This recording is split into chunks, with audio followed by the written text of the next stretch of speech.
আসসালামু আলাইকুম, স্বাগত জানাচ্ছি বিডি চ্যানেল 4 রাতের সংবাদে।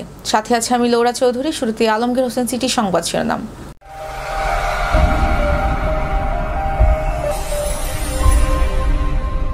পাস ও জিপিএ 5 কমার কারণ জানালো আন্তঃশিক্ষা বোর্ড। হোসেনপুরে 1 বছরেও শেষ হয়নি ব্রিজ নির্মাণ, দুর্ভোগে এলাকাবাসী। ইকনাই ডিসি ফৌজিয়া খান, শিক্ষা প্রতিষ্ঠানে শিক্ষার্থীর উপস্থিতির আনুপাতিকতা থাকতে হবে। ঈশ্বরগঞ্জে তরুণের গলা কাটা মরদেহ উদ্ধার। গণহত্যার দায়ে ইসরায়েলকে অভিযুক্ত করল স্পেন। ত্রিদেশীয় সিরিজের জন্য যুবদের দল ঘোষণা। শুনছিলেন আলমগীর হোসেন সিটি সংবাদ শিরোনাম। এবার সিটি কনভেনশন হল জাতীয় সংবাদ। এসএসসি ও সমমানের পরীক্ষার ফলে এবার পাশের হার ও জিপিএ 5 কমেছে। এবার পাশের হার 68.45 এবং জিপিএ 5 1,39,032। গত বছর এসএসসি ও সমমান পরীক্ষায় পাশের হার ছিল 83.03%, আর জিপিএ 5 পেয়েছিল 1,82,129 জন। পাশের হার ও জিপিএ 5 কমার ব্যাখ্যা দিয়েছে বাংলাদেশ আন্তঃশিক্ষা বোর্ড সমন্বয় কমিটি। কমিটির সভাপতি অধ্যাপক ডক্টর খন্দকার এহসানুল কবির জানিয়েছেন, এসএসসি ও সমমান পরীক্ষায় এবার ওভার মার্কিং ও আন্ডার মার্কিং না করে যথাযথভাবে খাতা মূল্যায়ন হওয়ার প্রকৃত পাশের হার পাওয়া সম্ভব হয়েছে।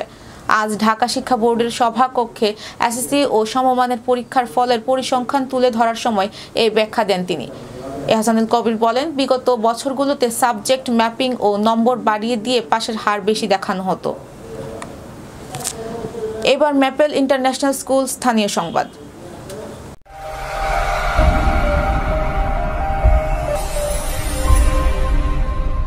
কিশোরগঞ্জের হোসেনপুর উপজেলার উত্তর পমদি গ্রামে 1 বছর পেরিয়ে গেলেও এখনও শেষ হয়নি একটি গুরুত্বপূর্ণ ব্রিজ নির্মাণ কাজ। ফলে প্রতিদিন হাজারো মানুষের দুর্ভোগ চরমে পৌঁছেছে। বিশেষ করে স্কুল কলেজগামী শিক্ষার্থী ও কর্মজীবী মানুষদের যাতায়াতের মারাত্মক ভোগান্তির শিকার হতে হচ্ছে। জানা গেছে, এলজিডির আওতাধীন ব্রিজটির নির্মাণ কাজ শুরু হয় প্রায় 1 বছর আগে। তবে দীর্ঘদিন ধরে কাজ বন্ধ থাকায় এলাকাবাসীর বাধ্য হয়ে কাঠের অস্থায়ী পুলের উপর দিয়ে চলাচল করছে। এতে প্রায়ই দুর্ঘটনা ঘটছে। বিশেষ করে মিশুক সাইকেল ও মোটর সাইকেল চলাচলের সময় পুল ভেঙে পড়ে যানবাহন সহ মানুষের পানিতে পড়ে যাচ্ছে। এ বিষয়ে হোসেনপুর এলজিডি উপজেলার প্রকৌশলী গালিব মুর্শিদ বলেন, ব্রিজটির আগের ঠিকাদার প্রতিষ্ঠানের কিছু সমস্যার কারণে এতদিন কাজ বন্ধ ছিল। তবে খুব শীঘ্রই নতুন কার্যক্রম গ্রহণ করে নির্মাণ কাজ পুনরায় শুরু করা হবে। শিক্ষা প্রতিষ্ঠানে শিক্ষার্থীদের উপস্থিতির আনুপাতিকতা থাকতে হবে বলে উল্লেখ করেছেন কিশোরগঞ্জের জেলা প্রশাসক ফৌজিয়া খান। আজ বেলা 12:30টায় 2024-25 অর্থ বছরে বার্ষিক উন্নয়ন কর্মসূচির অর্থায়নে ইটনা উপজেলা পরিষদ হলরুমে উপজেলার বিভিন্ন শিক্ষা প্রতিষ্ঠানের মাঝে স্কুল বেঞ্চ, প্রতিবন্ধীদের মাঝে হুইলচেয়ার এবং উপকারভোগীদের মাঝে সেলাই মেশিন বিতরণ অনুষ্ঠানে তিনি এ কথা বলেন। এজন্য এ উপজেলাকে এগিয়ে নিতে বিভিন্ন রাজনৈতিক দল, শিক্ষক, এলাকার গণ্যমান্য ব্যক্তিকে একসঙ্গে কাজ করতে হবে। ইটনা উপজেলা পরিষদ সম্মেলন কক্ষে মাধ্যমিক পর্যায়ে বিভিন্ন শিক্ষা প্রতিষ্ঠানে 7 লাখ টাকার 70 জোড়া বেঞ্চ, 5 লাখ টাকার 70টি সেলাই মেশিন এবং প্রতিবন্ধীদের মাঝে 9টি হুইল চেয়ার বিতরণ করেন ডিসি।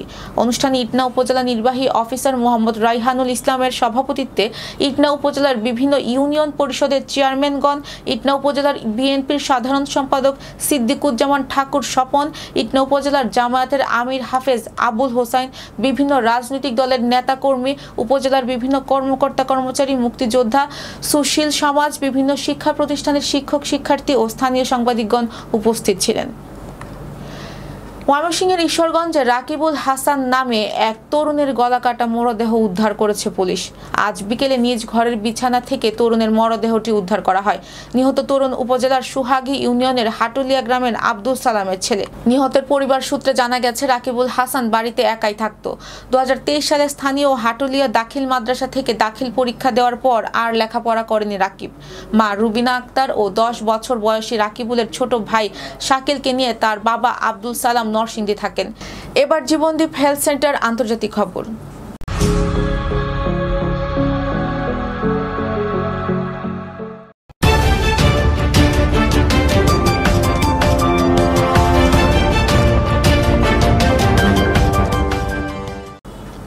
ফিলিস্তিনি গণহত্যার দায়ে ইসরায়েলকে সরাসরি অভিযুক্ত করেছে স্পেন।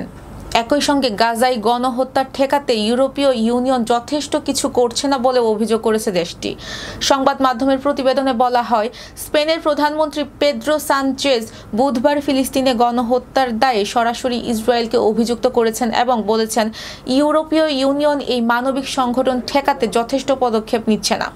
স্পেনের সংসদে ভাষণ দিতে গিয়ে তিনি বলেন, কোনো দেশ যদি ইউরোপীয় ইউনিয়নের মৌলিক নীতিকে পদদলিত করে কিংবা অনাহার ও যুদ্ধতে অস্ত্র হিসেবে ব্যবহার করে একটি বৈধ রাষ্ট্রকে ধ্বংস করতে চায়, তবে সেই দেশ ইউরোপের অংশীদার হতে পারে না। তিনি আরও বলেন, ইসরায়েলি প্রধানমন্ত্রী বেনিয়ামিন নেতানিয়াহুর সরকার যে কার্যক্রম চালাচ্ছে তা ইতিহাসে 21 শতকের অন্যতম অন্ধকারতম অধ্যায় হিসেবে বিবেচিত হবে। এবার ঘরোয়া ডিজিটাল প্রিন্টার্স খেলার খবর।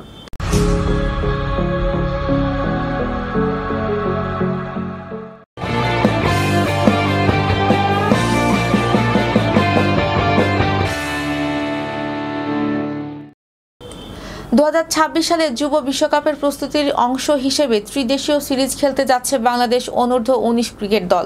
জিম্বাবুয়ের মাটিতে অনুষ্ঠিতব্য এই সিরিজে টাইগার যুবকদের প্রতিপক্ষ হবে স্বাগতিক জিম্বাবুয়ে ও দক্ষিণ আফ্রিকা অনূর্ধ্ব-19 দল। এই ত্রিদেশীয় সিরিজের আগে চলতি মাসে দক্ষিণ আফ্রিকার বিপক্ষে 3 ম্যাচের একটি ওয়ানডে সিরিজ খেলবে যুবরা। আসন্ন এই দ্বিপাক্ষিক সিরিজ ও ত্রিদেশীয় সিরিজের জন্য দল ঘোষণা করেছে বাংলাদেশ ক্রিকেট বোর্ড বিবিসি। ত্রিদেশীয় সিরিজে মোট 9টি ম্যাচ অনুষ্ঠিত হবে রাউন্ড রবিন লিগ ফরম্যাটে, যেখানে প্রতিটি দল একে অপরের বিপক্ষে 3 বার করে মুখোমুখি হবে। লিগ পর্ব শেষে পয়েন্ট টেবিলের শীর্ষ 2 দলে মুখোমুখি হবে ফাইনালে। আগামী 25 জুলাই শুরু হচ্ছে 3 জাতি এই টুর্নামেন্ট। দর্শক, এই ছিল বিডি চ্যানেল 4 রাতের সংবাদ। সবাইকে পরবর্তী সংবাদ দেখার আমন্ত্রণ জানিয়ে আজকের মতো এখানেই বিদায় নিচ্ছি। সবাই ভালো থাকবেন, সুস্থ থাকবেন এবং নিত্য নতুন সংবাদ পেতে বিডি চ্যানেল 4 ফেসবুক পেজ ও ইউটিউব চ্যানেল সাথেই থাকুন। আল্লাহ হাফেজ, শুভরাত্রি।